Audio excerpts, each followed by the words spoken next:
Hey there, it's Pete with GCI Turf. I hope you're having a great day today. And man, I'm telling you, I'm really tired of sucking this dust. So hey, I want to welcome you to my shop here in North Carolina, my office, where we kind of run our local company and do a lot of the online academy stuff out of the office over here. What we're doing out here is we're installing Bermuda grass, okay? You go back and watch some of the previous videos. We sowed cool season out here last fall just so it wouldn't be muddy, and I'd have a good chance to show you the different cool season turf grasses that we have. But at the end of the day, this was originally going to be Bermuda, and that's what we're doing. So a little side note, if you're watching for cool season turf, don't attempt this in June. You understand what I'm telling you? Do not try to sow grass seed in June. That's fescue rye, Kentucky blue, all those cool season turf. Do not attempt to sow this in June. You do that in the fall of the year. This is Bermuda grass, warm season turf. Number two, I'm not an irrigation professional. I do not have a license to do it. I'm installing it on my own property, so I'm okay there. So what you learn from this, you can kind of take it or leave it. It's basically what I've learned about irrigation systems over the past 18 years of dealing with them. Just never had the desire to get into it. But with that said, now that I've got a trencher, we may look at getting those licensed and start offering that locally in the next year or so. So you have to go back at one of my latest videos and see how I laid all my heads out. But what you can see right here is you can see my orange line. I've painted where the actual irrigation line's going to be. And then I offset the head about 4 foot out of the way, straight out, so that once I dig my line and I come back, I know exactly where that head goes. I don't lose my place. You see I did the same thing right here. I just took my flag and went straight out from where it goes. The actual head's going to be right here. And I'm straight in line with that flag. That way I don't have to do any remeasuring or anything like that. Holy cow, man, look. Look what come up out of the ground, man. Lord have mercy. Look at that big chunk of asphalt. Is it a road up under here? So my plan today is, I don't actually have my I-20 heads yet. I got to go in and make a phone call and get them. But I have some other heads I'm just going to put on there and let that suffice, and when I get the I-20s, I'll just dig them back up. The dirt will be loose. So this right here is what it'll look like underground, okay? That'll sit in the base of the ditch like so. And this is nothing but a riser I picked up at Lowe's. That right there is what the riser looks like. I think I paid maybe 57 cents a piece or something for them, so they're not all that expensive. When I get to an end of a pipe, this will just go in here like this, and that'll elbow straight up, and the head will screw directly on there. And again, these are just some heads I used last year, and you can see they easily unscrew. And once I get my I-20s, I'll just pop these off and screw the new ones on.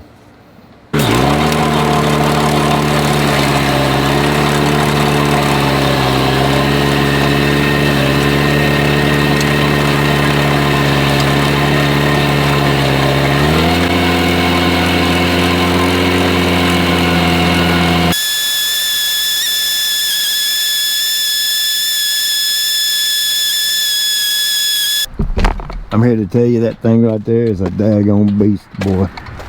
This right here is all the same pipe I used last year, and of course I don't want to go buy new pipe because I got pipe right here.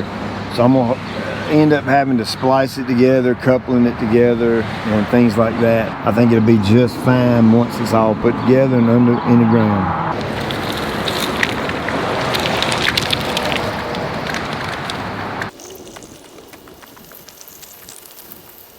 And now comes the fun part.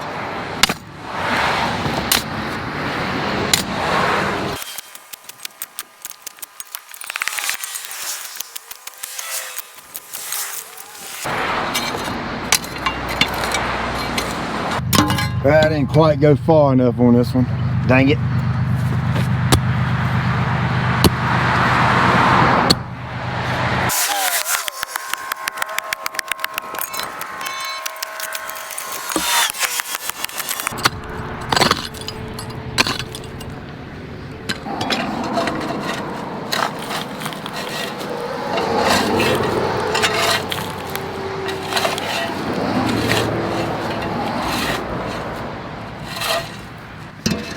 Since this is going to be reel mode, it's super important that that head be flush with the ground, and I've got a 1/2 inch of the sand and compost coming in, so I'm gonna leave a little bit sticking up, and that way when I put that down, it'll be flush with the head.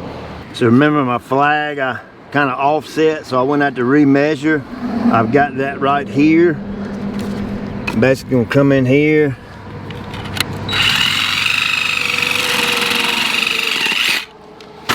give that a cut, make sure all these little pieces are off.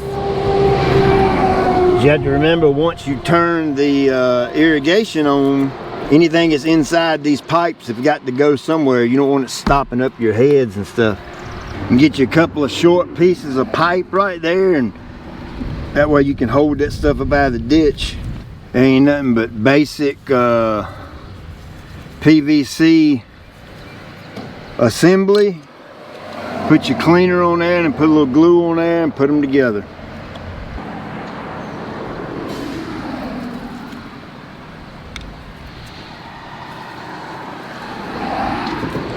Since I'm putting the head directly in the line, it's very important that that fitting be straight up and down. It'll give a little bit, but for the most part you want it straight up and down.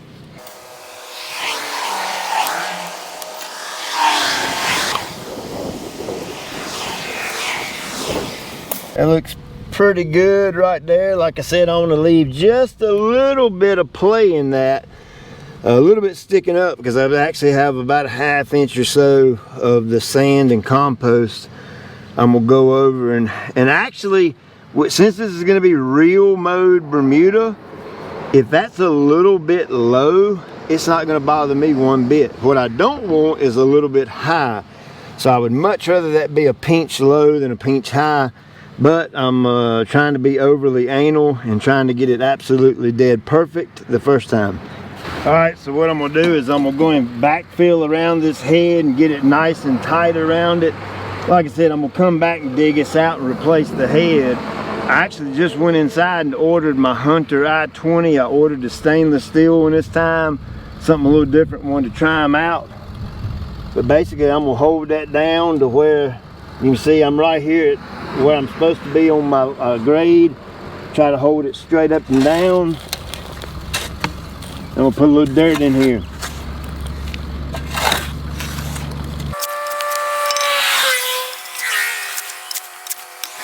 Let's check my grade. This right here is about my final grade right here. Yep, about a 1/2 inch left. Now the cool thing about using these risers, let me go get one, I'll show you. Now, if I mistakenly get this a little too high, you can see these come in ribs right here. See these different sections right here?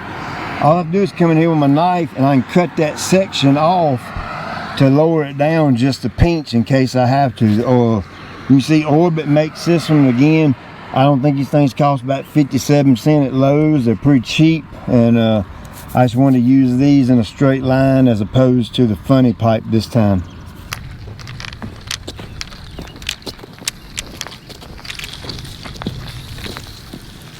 Alright, so I have zone number, we'll go over the zones when I wire it up. I'll do a different video when I wire it. But you can kind of see where we're at right here. All these are the heads. I've actually got, I got 1 zone, 2 zone, 3 zone, 100% done except for backfilling. I'm going to use a machine to do that, so it'll be real quick.